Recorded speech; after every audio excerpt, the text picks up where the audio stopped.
Hi friends, ಅಮ್ಮನ ಕೈ ರುಚಿಗೆ ಸ್ವಾಗತ. ಪುಳಿಯೋಗರೆ ಪುಡಿ ಮಾಡೋದು ಹೇಗೆ ಅಂತ ನೋಡೋಣ. ಪುಳಿಯೋಗರೆ ಪುಡಿ ಮತ್ತು ಗೊಜ್ಜು ಎರಡು ಒಂದೇ ವಿಡಿಯೋದಲ್ಲಿ ಹೇಗೆ ಮಾಡೋದು ಅಂತ ನೋಡೋಣ.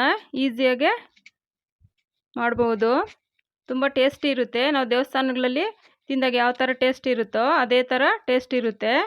ನಾವು ಮನೆಯಲ್ಲೇ ಮಾಡ್ಕೊಳ್ಬೋದು. ನೋಡಿ, ಈಗ ಅದಕ್ಕೆ ಬೇಕಾಗಿರುವ ಪದಾರ್ಥಗಳೇನು ಅಂತ ನೋಡೋಣ. ನೋಡಿ, ಧನಿಯಾ ಕಾಳು 1 ಕಪ್ಪು, ಜೀರಿಗೆ,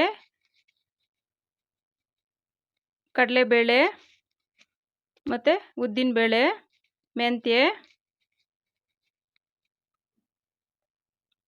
ಸಾಸಿವೆ, ಕಪ್ಪೆಳ್ಳು ಮತ್ತು ಒಣಕೊಬ್ಬರಿ. ನೋಡಿ, ಬ್ಯಾಡಗೆ ಮೆಣಸಿನ್ಕಾಯಿ ಮತ್ತು ಗುಂಟೂರು ಮೆಣಸಿನ್ಕಾಯಿ ಎರಡೂ ಇದೆ, ಖಾರಕ್ಕೆ ಮತ್ತು ಕಲ್ಲರ್ಗೆ. ಹುಣಸೆಹಣ್ಣು ಸ್ವಲ್ಪ. ನೋಡಿ, ಇಂಗು, ಅರಿಶಿಣ ಕೊಂಬು, ಇದು ಪೌಡ್ರು ಹಾಕ್ಬೋದು ಬೇಕಾದರೆ, ಮತ್ತು ಕರಿಬೇವು. ನಾವು ಅಂಗಡಿನಲ್ಲಿ ರೆಡಿಮೇಡ್ ತಂದಾಗ ಯಾವ ಥರ ಇರುತ್ತೋ ಎಣ್ಣೆಗೆ ಹಾಕೋದು ಅದೇ ಥರನೇ ಈಸಿಯಾಗಿ ಮಾಡ್ಕೊಳ್ಬೋದು. ಇದಕ್ಕೇನು ಗೊಜ್ಜು ಸಪ್ರೇಟಾಗಿ ಮಾಡಬೇಕಾಗಿಲ್ಲ. ನೋಡಿ, ಈಗೆಲ್ಲ ಹುರ್ಕೊಳ್ಬೇಕು. ಎಳ್ಳು, ಇದು ಕಪ್ಪೆಳ್ಳು ಸ್ವಲ್ಪ ಎಷ್ಟು ಜಾಸ್ತಿ ಹಾಕಿದ್ರೂ ನಡೆಯುತ್ತೆ, ಏನೇನು ಅಳತೆ ಏನು ಬೇಕಾಗಿಲ್ಲ. ಎಳ್ಳು ಹಾಕಿದಷ್ಟು ತುಂಬ ರುಚಿ ಜಾಸ್ತಿ ಇರುತ್ತೆ ಪುಳಿಯೋಗರೆ. ನೋಡಿ, ಫಸ್ಟು ಹುರ್ಕೊಂಬಿಡ್ಬೇಕು ಎಳ್ಳು.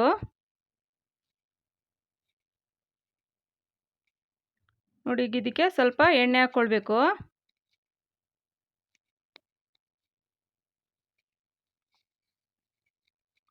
ನೋಡಿ, ಈಗ ಅದಕ್ಕೆ ನಾನು ಮೆಂತ್ಯ ಹಾಕ್ತಾಯಿದ್ದೀನಿ 2 ಚಮಚದಷ್ಟು. ನೀವು ಮೆಂತ್ಯ ಎಷ್ಟು ಹಾಕಿರ್ತೀವೋ ಅದರಲ್ಲಿ ಅರ್ಧ ಸಾಸಿವೆ ಹಾಕ್ಕೊಳ್ಬೇಕು. 2 ಸಮ ಪ್ರಮಾಣದಲ್ಲಿ ಹಾಕ್ಬಾರ್ದು. ನೋಡಿ, ಸಾಸಿವೆ ಮೆಂತ್ಯ ಆದಮೇಲೆ ಕಡಲೆಬೇಳೆ 2 ಚಮಚ. ಇದು ನಾನು ಒಂದು ಅಳತೆ ಪ್ರಮಾಣದಲ್ಲಿ ತೋರಿಸ್ತಾ ಇದ್ದೀನಿ. ನಿಮ್ಗೆ ಜಾಸ್ತಿ ಬೇಕು ಅಂದರೆ ಅದನ್ನು ಡಬಲ್ ಮಾಡ್ಕೊಳ್ಬೋದು. ಕರೆಕ್ಟ್ ಅಳತೆ ಇದೆ, ತುಂಬ ರುಚಿಯಾಗಿ ಬರುತ್ತೆ. ನೋಡಿ, ಕಡಲೆಬೇಳೆ ಆಯಿತು. ಈಗ ಉದ್ದಿನಬೇಳೆ 2 ಸಮ ಪ್ರಮಾಣದಲ್ಲೇ ತೊಗೊಂಡಿದ್ದೀನಿ. ಉದ್ದಿನಬೇಳೆ ಬೇಕಾದರೆ ಒಂದು ಸ್ವಲ್ಪ ಕಡಿಮೆನೂ ಮಾಡ್ಕೊಳ್ಬೋದು. ನೋಡಿ, ಮೆಣಸು, ನಾವು ಮೆಣಸು ಕಾಲು ತಗೊಂಡಿದ್ರೆ ಅದರಲ್ಲಿ 1 ಜೀರಿಗೆ ತಗೊಳ್ಬೇಕು. ನೋಡಿ, ಈಗ ಜೀರಿಗೆ ಹಾಕ್ತಾಯಿದ್ದೀನಿ. ಇವಾಗ 1 ಲೋಟದಲ್ಲಿ 1/4 ಲೋಟ ನಾವು ಮೆಣಸು ತಗೊಂಡಾಗ ಅದೇ ಲೋಟದಲ್ಲಿ 1 ಲೋಟ ಫುಲ್ಲು ಜೀರಿಗೆ ತಗೊಳ್ಬೇಕು. ನೋಡಿ, ಈ ಥರ ಚೆನ್ನಾಗಿ ಫ್ರೈ ಮಾಡ್ಕೊಳ್ಬೇಕು. ನಾವು ಜೀರಿಗೆ ಏನು ತಗೊಂಡಿರ್ತೀವಿ 1 ಲೋಟ, 2 ಲೋಟ ಧನಿಯಾ ತೊಗೊಳ್ಬೇಕು. ಆ ಥರ 2 ಕಪ್ಪು 2 ಲೋಟ ನಾವು ಏನರಲ್ಲಿ ಅಳತೆ ತೊಗೊಂಡಿರ್ತೀವಿ ಅದೇ ಥರ ತೊಗೊಳ್ಬೇಕು. ನೋಡಿ, ಸ್ವಲ್ಪ ಕರಿಬೇವು, 1 ಜೀರಿಗೆ ತೊಗೊಂಡ್ರೆ 2 ಧನಿಯಾ ಕಾಳು ತೊಗೊಳ್ಬೇಕು. ನೋಡಿ, ಧನಿಯಾ ಕಾಳು ಇದು 2 ಕಪ್ ತೊಗೊಂಡಿದ್ದೀನಿ. ಜೀರಿಗೆ 1 ಕಪ್ ಹಾಕಿದ್ದೀನಿ, ಧನಿಯಾ ಕಾಳು 2 ಕಪ್ಪು.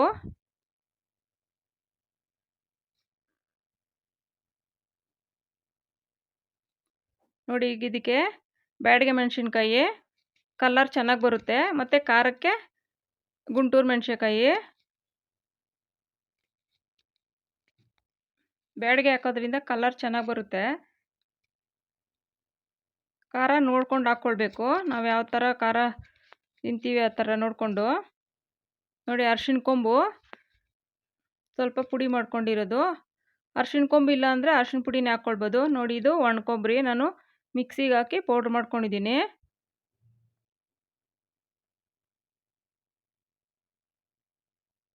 ತುಂಬ ರುಚಿ ಇರುತ್ತೆ. ನಾವು ಅಂಗಡಿನಲ್ಲಿ ತಂದು ತಿಂದರೆ ಅದೇನು ಅಷ್ಟು ರುಚಿನೇ ಇರಲ್ಲ. ಅಂಗಡಿನಲ್ಲಿ ತಂದರೆ ಮನೆಯಲ್ಲಿ ಸರಿಯಾಗಿ ಹುಡುಗರು ಯಾರು ತಿನ್ನೋದೇ ಇಲ್ಲ. ಈ ಥರ ಮಾಡಿ ನೋಡಿ, ತುಂಬ ಇಷ್ಟಪಟ್ಟು ತಿಂತಾರೆ. ನೋಡಿ, ಇಂಗು ಹಾಕೋದ್ರಿಂದ ಟೇಸ್ಟು ಚೆನ್ನಾಗಿ ಬರುತ್ತೆ. ನಾವು ಅಂಗಡಿನಲ್ಲಿ ತರೋ ಪ್ಯಾಕೆಟಲ್ಲೆಲ್ಲ ಇಂಗು ಜಾಸ್ತಿ ಇರುತ್ತೆ, ಅಷ್ಟೇನು ಹಾಕಬೇಕಾಗಿಲ್ಲ. ನೋಡಿ, ಇಲ್ಲಿ ಹುಣಸೆಹಣ್ಣು ಡೈರೆಕ್ಟ್ ನಾವು ರೆಡಿಮೇಡ್ ಅಂಗಡಿಯಿಂದ ತಂದಾಗ ನಾವು ಯಾವ ಥರ ಎಣ್ಣೆಗೆ ಹಾಕ್ತೀವಿ ಅದೇ ಥರನೇ. ಇದು ಹುಣಸೆಹಣ್ಣು ಸ್ವಲ್ಪ ಹಳೇದು ಇರೋದ್ರಿಂದ ಸ್ವಲ್ಪ ಕಲರು ಕಪ್ಪಿದೆ. ಆ ಥರ ಹುಣಸೆಹಣ್ಣು ಏನಾದರೂ ಹಾಕಿದ್ರೆ ನಾವು ಬ್ಯಾಡಗೆ ಮೆಣಸಿನ್ಕಾಯಿನ ಸ್ವಲ್ಪ ಜಾಸ್ತಿ ಹಾಕ್ಕೊಂಡ್ರೆ ಕಲರ್ ಚೆನ್ನಾಗಿ ಬರುತ್ತೆ.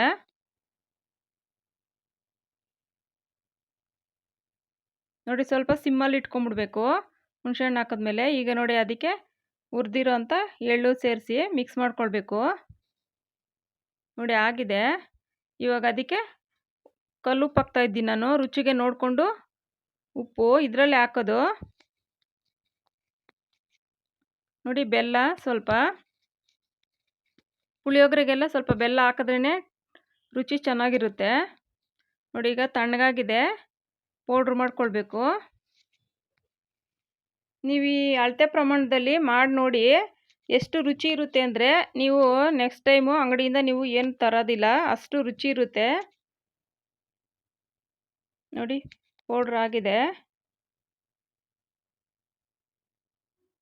ತುಂಬಾ ರುಚಿ ಇರುತ್ತೆ ಮನೇಲಿ ಮಾಡಿರೋದು.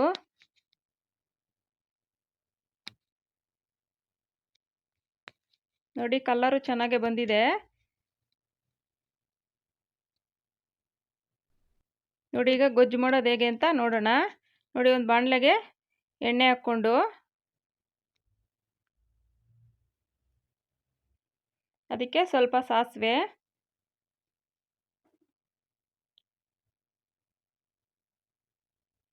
ಕಡಲೆಬೀಜ ನೋಡಿ ಹಾಕ್ಕೊಳ್ಳಿ. ಜಾಸ್ತಿ ತಿನ್ನೋರಿದ್ದರೆ ಹಾಕಿ, ಇಲ್ಲಾಂದರೆ ಸ್ವಲ್ಪ ಹಾಕ್ಕೊಂಡ್ರೆ ಸಾಕಾಗುತ್ತೆ. ಕೆಲವ್ರು ಜಾಸ್ತಿ ಕಡಲೆಬೀಜ ಇದ್ದರೆ ಇಷ್ಟಪಡಲ್ಲ.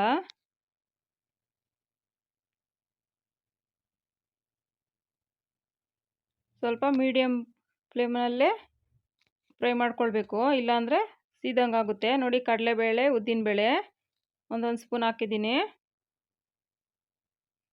ಒಂದೆರಡು ಒಣಮೆಣ್ಸಿನ್ಕಾಯಿ, ಸ್ವಲ್ಪ ಕರಿಬೇವು,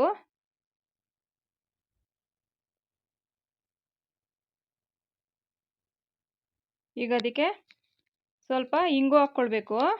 ನಾವು ಆಲ್ರೆಡಿ ಪೌಡ್ರ್ ಮಾಡಿದಾಗ ಹಾಕಿದ್ದೀವಿ, ಈಗ ಒಂಚೂರು ಟೇಸ್ಟ್ಗೆ ಹಾಕ್ಕೊಂಡ್ರೆ ಚೆನ್ನಾಗಿರುತ್ತೆ, ಜಾಸ್ತಿ ಏನು ಹಾಕೋದು ಬೇಡ. ಈಗ ಇಂಗು ಹಾಕಿದ ನಂತರ ಇವಾಗ ನಾವೇನು ಪೌಡ್ರ್ ಮಾಡಿದ್ದೀವಿ ಪುಳಿಯೋಗರೆ ಪೌಡ್ರು, ಅದನ್ನು ಇದಕ್ಕೆ ಸೇರಿಸ್ಕೊಳ್ಬೇಕು. ಸಿಮ್ಮಲ್ಲಿ ಇಟ್ಕೊಳ್ಬೇಕು, ನಾವು ಈ ಪೌಡ್ರ್ ಹಾಕಿದಾಗ ಸೀದಂಗೆ ಆಗಿಬಿಡುತ್ತೆ.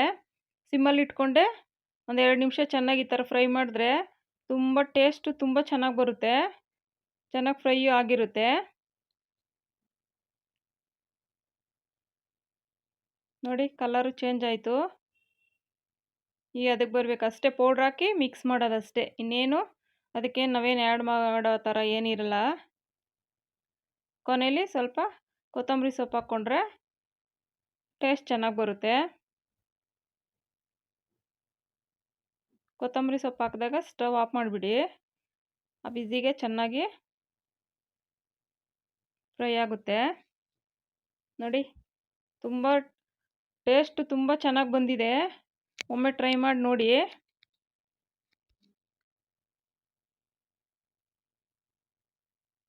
ನೋಡಿ ಮಿಕ್ಸ್ ಮಾಡ್ತೀನಿ, ಕಲರು ತುಂಬ ಚೆನ್ನಾಗೇ ಬಂದಿದೆ. ನೀವು ಹುಣಸೆಹಣ್ಣು ಇನ್ನೂ ಸ್ವಲ್ಪ ಕಲರ್ ಇರೋದು ಹಾಕ್ಕೊಂಡ್ರೆ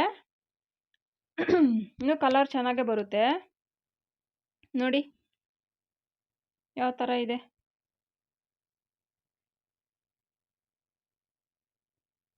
ಇದಕ್ಕೆ ಬೇಕಾದರೆ ಗೋಡಂಬಿನೂ ಫ್ರೈ ಮಾಡಿ ಹಾಕ್ಕೊಂಡ್ರೆ ಚೆನ್ನಾಗಿರುತ್ತೆ.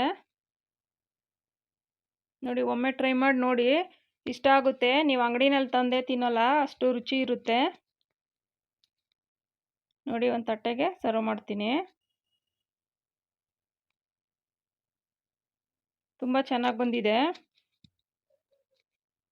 ನೀವು ಈ ಥರ ಮಾಡಿ ಇಟ್ಕೊಂಡ್ರೆ ಒಂದು 6 ತಿಂಗಳಿಗೊಂದ್ಸರಿ ಮಾಡ್ಕೊಳ್ಬೋದು. Thank you friends.